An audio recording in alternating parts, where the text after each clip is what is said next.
com nossa palestra, que hoje temos a alegria de ter conosco nossa companheira de Oxford, que dirige o The Oxford Spiritist Study Group, Karina Cardoso, e ela vai estar falando para nós sobre motivação. Obrigada, boa tarde a todos.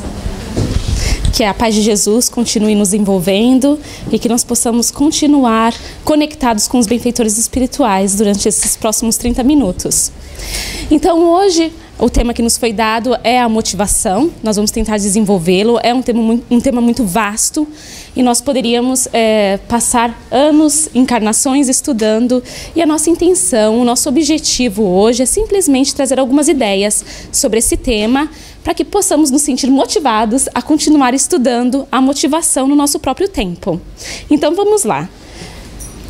A nossa meta também é contribuir para o nosso autoconhecimento. Dando uma gotinha de contribuição, vamos parar e olhar para nós mesmos nesse momento. Ali somos nós perante as situações da vida. Os problemas, os desafios, as escolhas, tudo aquilo que a gente não gosta muito de passar. Como somos nós? Como nos percebemos? O nosso interior, o nosso mundo íntimo. Somos pessoas seguras, motivadas, confiantes, entusiasmadas. Como somos nós? Ou somos ainda um pouco inseguros, ou muito inseguros, desmotivados, gostaríamos de fugir se fosse possível, nos esconder, ou gostaríamos da mágica se fosse possível, que tudo fosse resolvido para nós da noite para o dia. Acordar e perceber que foi só um pesadelo e que já passou, não precisamos enfrentar mais aquele problema, aquela situação. Pensando mais propriamente sobre a motivação, diríamos que somos pessoas que precisamos de alguém para nos motivar? Precisamos de algo externo, alguém ou algo externo para nos motivar? Então, alguns de nós precisamos daquela pessoa especial para dizer, vai em frente, segue. Ou precisamos de alguma coisa, seja um objeto, seja um vício, pode ser várias coisas de que fazemos uso. Bengalas psicológicas, nós poderíamos chamar. Mas também já podemos perceber que podemos ser aqueles, ou desejamos ser aqueles, que acendemos a nossa própria luz. Porque somos luz e trazemos luz em nós. E se nós quisermos, nós podemos nos tornar completamente luz. Claro que exigirá esforço. Olhem a figura, olha o esforço ali para ligar a própria luz. Escolha, decisão, motivação. Então, com tudo isso em mente, trazendo o estudo realmente para nós, porque estamos aqui para aprender mais sobre nós mesmos, iremos trazer palavras do Dr. Alírio de Cerqueira Filho para o nosso estudo de hoje. O livro que nós estamos estudando é Saúde das Emoções. E vamos começar com a definição de motivação que ele nos dá nesse livro. Motivo para realizar a ação. Então, voltando àquela figura, o motivo está fora ou está dentro de nós para realizar a ação. O estudo será sobre estudar a motivação no processo de mudança. O motivo que estamos fazendo isso é porque o Espiritismo é uma doutrina que nos convida a constante mudança. Constantemente somos convidados a mudar. Reconhece-se o verdadeiro espírita pelo esforço que faz em transformar-se moralmente. O Espiritismo não diz que temos que ser perfeitos, mas sim ser melhores hoje do que fomos ontem. E amanhã, melhores do que somos hoje. Então, todo o processo, todo o convite é de mudança constante. Então, estamos estudando a motivação dentro deste processo de mudança. A motivação sendo um aspecto no processo de mudança. O processo de mudança inicia-se com a conscientização de que existe algo a ser mudado. Então, se eu não tenho consciência e acho que tudo está bem, se caminho por aí e digo que tudo está bem, está tudo bem, não tem nada a ser mudado. Ou se digo que é tudo culpa dos outros e não tem nada que eu posso fazer para mudar, como é que eu vou começar esse processo? Então, o primeiro passo é a conscientização. E o Dr. Alírio de Cerqueira Filho nos fala que o primeiro passo depois disso é a idealização. Então, uma vez que eu percebi que quero mudar, que existe a necessidade de mudar, eu irei idealizar. A idealização é a ação para se criar um ideal. É necessário meditar naquilo que desejamos para as nossas vidas. Querer com base no desejo. E esse desejo seria o sentimento íntimo de desejar a felicidade. É desse desejo que nós estamos falando aqui. Então, para começar, nós percebemos, tem que mudar. Então, nós temos que meditar no que vai ser mudado, no que eu desejo. Isso requer um certo esforço, não tão grande como nós vamos ver, mas já requer um pouco de honestidade, um pouquinho de humildade, para começar a perceber que eu quero algo melhor. E nesse processo de meditar o que queremos, nós precisamos de um pouco de tempo também para nós. Tanto espaço físico, em relação a ter uns minutos para pensar, mas também espaço psíquico, para idealizar algo. Seria o sonho, o desejo de uma felicidade íntima maior. Depois da idealização, nós vamos passar para a realização. E a realização é a ação para se tornar real o ideal. É querer com base na ação. E aqui nós estamos falando de maiores esforços. Nós queremos, nós sonhamos, nós idealizamos. E agora vamos passar para a ação. A idealização sem realização é apenas uma fantasia, um sonho. E a grande maioria de nós, das pessoas, infelizmente, né, ele coloca ali no começo, ele coloca, eu não coloquei ali, mas ele coloca que infelizmente a grande maioria das pessoas quer mudar, somente com base no desejo. Então é aquilo que eu estava falando no começo, nós queremos a mágica, nós queremos que desapareçam os problemas, eu quero ser uma pessoa segura e isso vai acontecer da noite para o dia, só porque eu quero, né? Não é bem assim. A maioria de nós, isso é assustador, se pararmos para pensar que a maioria de nós aqui na humanidade, mas é uma realidade porque ainda estamos num planeta de provas e expiações, que estamos num processo de transição sem dúvida nenhuma, mas que significa que estamos no começo da caminhada, da jornada evolutiva. Então é ainda óbvio que estamos nessa fase. Digo óbvio, mas não estou arranjando desculpas. Somos capazes de fazer melhor agora. Então a maioria de nós idealiza e para. Faz o projeto e coloca na gaveta. Tá? Muitos de nós podem estar pensando, não, mas eu tento. Eu realmente tento e não consigo. Vamos estudar isso também.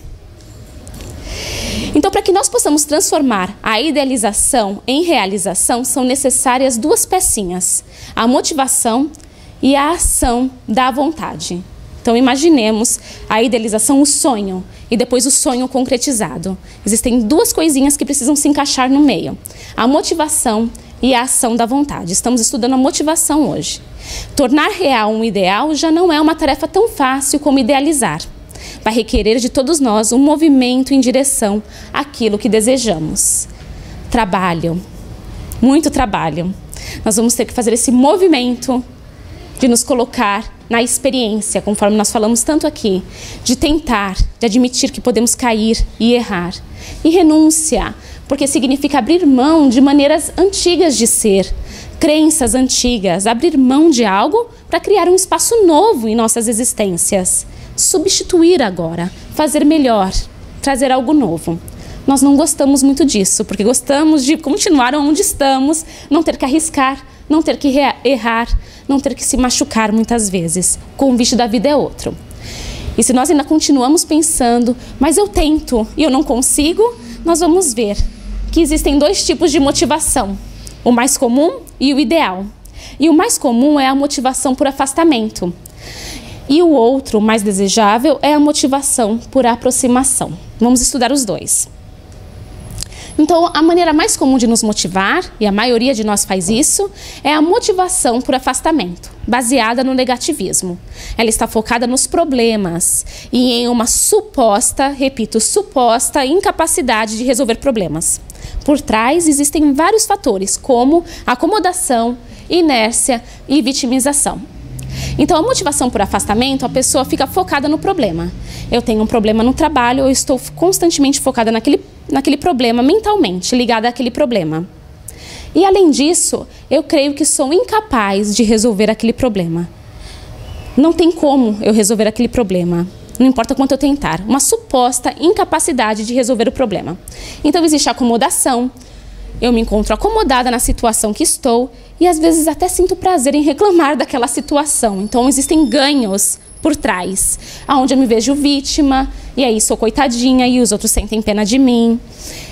Também pode haver a inércia, porque dá muito trabalho e nós gostamos da preguiça muitas vezes. Ter que sair do lugar, movimentar um dedo que seja, falar o que precisa ser falado ou silenciar quando precisamos silenciar. porque silenciar dá trabalho também.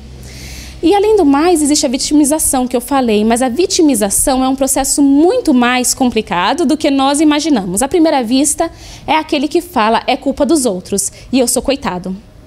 Mas uma análise mais profunda nos mostra que também somos vítimas de nós mesmos, quando nós achamos que nós somos pessoas inferiores demais para ser felizes, não merecedoras do amor. Somos incapazes porque erramos tanto no passado. O mundo é lindo, as pessoas são maravilhosas, mas eu não presto.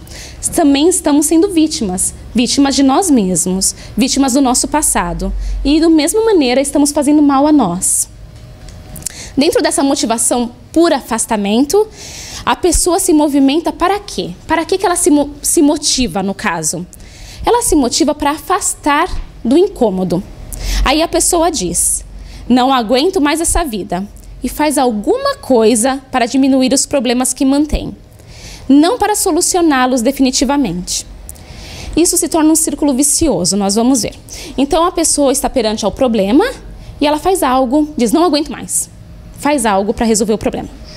Então a pessoa está na Inglaterra e simplesmente: eu não aguento mais, eu vou para o Brasil. Não resolveu nada, levou consigo os problemas dentro de si. Está casada, está com problema, separa e casa com outro. Fez alguma coisa para resolver o problema realmente? Não, carrega o problema dentro de si. Muda de casa espírita, muda de religião, muda de emprego e não olhou a base do problema. Ela estava motivada para resolver o problema? Apenas aquele problema momentâneo para afastar o incômodo. Então o foco dela não é o crescimento espiritual, não é se tornar uma pessoa melhor, não é encontrar a paz interior, é resolver o problema naquele momento. Então as pessoas não gostam de mim, então eu vou aparecer sendo outra pessoa e as pessoas vão gostar de mim. Resolvi alguma coisa? Não, não resolvi. Piorei a situação, se calhar. E não são exatamente os mesmos problemas que irão ser repetidos, mas a mesma questão a ser resolvida. Então nós estamos na Inglaterra e podemos ir para o Brasil e encontrar problemas que parecem diferentes. Por trás, a mesma situação. O mesmo convite da vida, nos convidando a crescer, nos impulsionando a crescer. O círculo vicioso é assim que ele nos explica. Nós estamos na situação de conforto, ali, mesmo que seja ruim, mesmo sendo maltratados. E nós vamos aguentando para não fazer esforço. Somos vítimas e gostamos de ser vítimas. Chega uma hora que o desconforto é maior, o incômodo é maior do que o conforto de ficar sentada sem fazer nada. Então tem que mexer o dedo, tem que se mudar, tem que fazer alguma coisinha. Nós fazemos. Resolveu aquele pequeno problema, desmotivação de novo. Porque o problema não foi resolvido. Não criou nenhuma mudança íntima, não aumentou a nossa luz, não entramos em contato com Deus em nós. E aí desmotivação de novo, até que de novo o incômodo cresce ao ponto que temos que fazer a mesma coisa. E passamos a vida inteira motivados dessa maneira. E a pessoa se acha motivada muitas vezes. Na motivação por afastamento, os pensamentos são mais ou menos assim, 2 tipos. Eu não quero sofrer, eu não quero ser insegura e medrosa, eu não quero ser infeliz, eu não quero errar.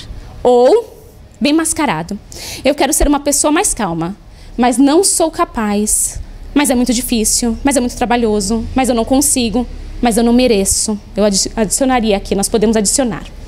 Então, na primeira é muito clara, a pessoa está focada no negativo. Na segunda, à primeira vista, ela quer ser mais feliz, ela quer ser mais calma, ela quer ser amorosa, mas ela se diz incapaz, muitas vezes sem nem tentar. Ou muitas vezes por conta do perfeccionismo, aonde nós sabemos que iremos ter que errar e cair e recomeçar, e como é que os outros vão nos ver, será que eu vou aguentar? E aí a gente fala que é incapaz. É mais fácil falar eu sou incapaz do que tentar. Por trás da motivação para afastamento existe a vontade débil. É claro que a pessoa não quer sofrer, né? Na realidade, ela não quer sofrer. Mas a vontade de fazer o esforço para mudar a situação é débil, é pequenininha, né? É muito pequenininha a vontade.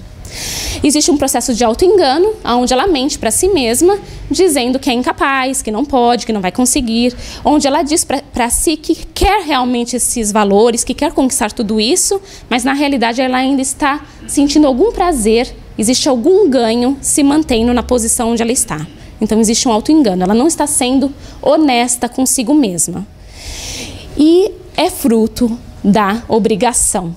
Isso é muito importante de lembrarmos. A pessoa se movimenta, se motiva a fazer algo porque se sente obrigada.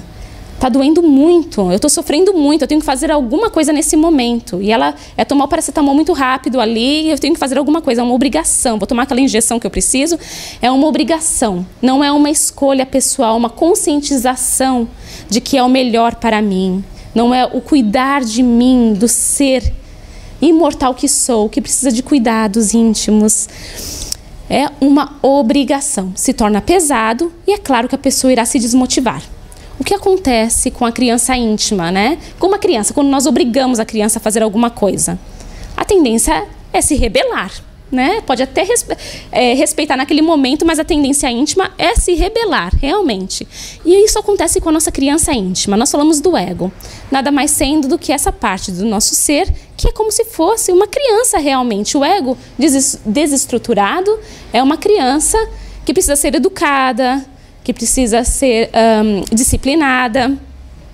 E se ela é obrigada a fazer algo, irá se rebelar, se desmotivar e voltar para onde estava, para o seu modo antigo de ser.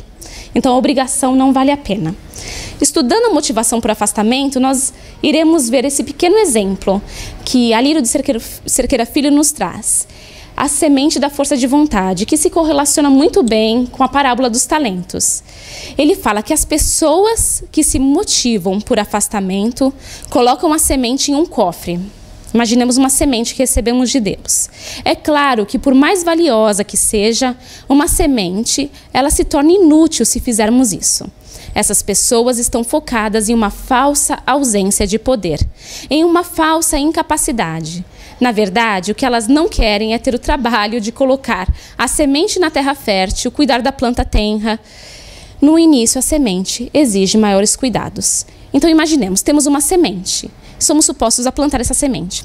Vamos ter muito trabalho, né? Temos que plantar, regar, adubar a semente, tirar as ervas daninhas, cuidar para que nenhuma praga, nada coma a erva, danifique aquela semente. E quanto mais tenra for a semente, a plantinha, mais irá exigir trabalhos nossos. É a mesma coisa com a nossa força de vontade, com a nossa motivação, com qualquer virtude que estejamos desenvolvendo. No início, necessitará de maiores esforços. Quando a árvore começa a se desenvolver, ela vai ficando mais forte por si mesma, até o ponto que ela dará frutos, que ela irá estar cuidando de si, vamos dizer assim. É como nós. Nós estamos no começo desse processo. Temos muitas encarnações até chegar nesse ponto onde podemos dizer que estamos muito fortes. Então, que possamos olhar para nós dessa maneira. Carregamos muitas sementes dentro de nós, ou podemos nos ver como uma semente. Mas muitas vezes nós queremos parecer árvores sem raízes, porque não cuidamos de nós. Aquela árvore enfraquecida, porque se não tem raízes, o que acontece? Qualquer ventania derruba, não é verdade? Qualquer problema derruba, nos derruba. Nós podemos ter galhos, aparentemente, e produzir folhas e frutos. E quem olha de fora pode até nos admirar. Mas se nós não temos a base da fé, da autoestima, do autoamor, da segurança, da autossegurança, quem somos nós? O que estamos fazendo de nós? Então vale a pena pensar nisso. E vamos com isso em mente adentrar o estudo da motivação desejável, que para alguns de nós pode ser já a realidade e para muitos outros aquilo que nós desejamos para nós, essa motivação, que é a motivação por aproximação. Aqui a pessoa está focada na resolução dos problemas de uma forma proativa, sem medir esforços para realizá-lo. Ela está centrada nos ideais de vida, fruto do autoquestionamento. Pensa-se, por exemplo, na saúde emocional a obter e não nos esforços para consegui-la. Então, se eu penso na saúde emocional, neste caso, eu não vou ficar pensando assim: mas eu tenho que superar o egoísmo, eu tenho que superar o orgulho, mas eu sou tão egoísta nessa situação, eu sou tão vaidosa, eu sou tão ciumenta, eu sou tão invejosa, eu não vou ficar o tempo todo repetindo isso pra mim. Eu vou ter a minha meta, eu sei da minha realidade íntima, eu sei como eu sou, já percebi que eu sou assim, e agora eu digo pra mim mesma que sou capaz de conseguir essa saúde emocional, sem mentir para mim, dizendo que levará tempo, trabalho, investimento, que é um processo gradual. Tudo isso em mente, mas sempre focado naquilo que eu desejo para mim, como se aquilo já fosse uma realidade. Na verdade, aquilo já é uma realidade em algum lugar em nós, porque nós fomos criados para a perfeição. Então aquilo já existe em algum lugar. Cabe a nós agora descobrir isso em nós, investir, viajar para dentro e descortinar essa realidade, desenvolvê-la, porque ela existe com certeza. Estar centrada nos ideais da vida, acreditar que somos espíritos imortais, criados por amor e para amar, e que merecemos tudo de bom que o universo nos tem a oferecer. Então, essas pessoas que se motivam por aproximação são pessoas capazes de gozar por antecipação a realização de um objetivo traçado. Isso vira um círculo virtuoso, ao invés de um círculo vicioso. Então, a pessoa sabe o que quer alcançar, ela tenta e ela faz alguma conquista que a entusiasma e a motiva a seguir em frente. Mas se ela cai, ela também percebe que ela tem possibilidades infinitas. E como o foco dela está no que ela quer chegar e não nos probleminhas do dia a dia, ela o supera também, tirando o aprendizado que a vida apresenta, porque todo problema, toda vez que a gente pensa que a gente caiu, a gente tem um aprendizado ali para aprender. Então ela tira o aprendizado e ela se motiva, se entusiasma a continuar. Um círculo virtuoso nesse sentido. Elas estabelecem uma relação profunda de efetividade e afetividade com o seu trabalho, com a família e com a comunidade. Para essas pessoas, as atividades não pesam, as horas são minutos e os anos são dias. A vida é suave e o fardo a ser carregado é leve. E nós ouvimos muitas vezes palestrantes aqui falando isso, né? Nossa, o dia não tem 24 horas, tem muito mais. E nós rimos e pensamos como é essa realidade. Mas são pessoas que estão emocionalmente envolvidas com a vida, que trabalham por amor, positivamente envolvidas com a vida, né? Nesse lado emocional, porque todos nós estamos envolvidos emocionalmente, mas nem sempre no lado positivo. Mas vive por amor e com amor. E existe algo que é muito difícil para nós explicar exatamente o que é. Mas é essa relação profunda de efetividade e afetividade. Tudo e qualquer situação pode ser resolvida. O tempo não acaba, parece. O tempo parece ser controlado por essas pessoas, ao invés de o tempo controlá-las.